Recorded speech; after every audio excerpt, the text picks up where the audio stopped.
Hi friends, welcome back to our channel. మీరు ఖచ్చితంగా నా ఛానల్ని ఫాలో చేయాలి, సరేనా?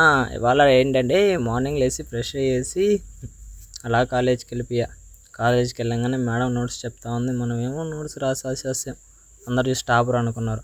సరే అని చెప్పేసి మధ్యాహ్నం దాకా నోట్స్ రాసుకున్నాం. లంచ్ బ్రేక్ వచ్చిందని చెప్పేసి అందరం కిందకు వచ్చేసి కాసేపు జూనియర్స్తో కలిసి మాట్లాడేసి ఇంకా క్లాస్కి అయితే వెళ్ళిపోయేసి ఫుడ్ అయితే తినేసాం. ఫుడ్ ఏంటో తెలుసా? 2 బాక్సులు 7 మందే తిన్నాం. టాలెంటెడ్ గైస్ మనం. తర్వాత సరిపోలేదని చెప్పేసి క్యాంటీన్కి వెళ్ళేసి హనీ కేకు సమోసాలు తినేసాం 20 రూపాయలతో. అది మ్యాటర్. 25 రూపాయలతో 6 మంది తిన్నాం. టాలెంటెడ్ బాయ్స్ అంటే మనమే. అది మన కాలేజీలో మన రేంజ్. ఇంకా కాలేజ్ అయిపోతుంది. ఆ గుంపులో గోవిందులాగా అందరితో కలిసి వచ్చేసేయడమే. ఏముంది ఉదయం నుంచి ఏమన్నా చేసామంటే ఏం చేయాల, తినడం, కూర్చోవడం, రావడం. సో మీ నుంచి నాకు సపోర్ట్ కావాలి, ఫాలో చేయండి. నెక్స్ట్ వీడియో మళ్ళీ కలుద్దాం. బాయ్.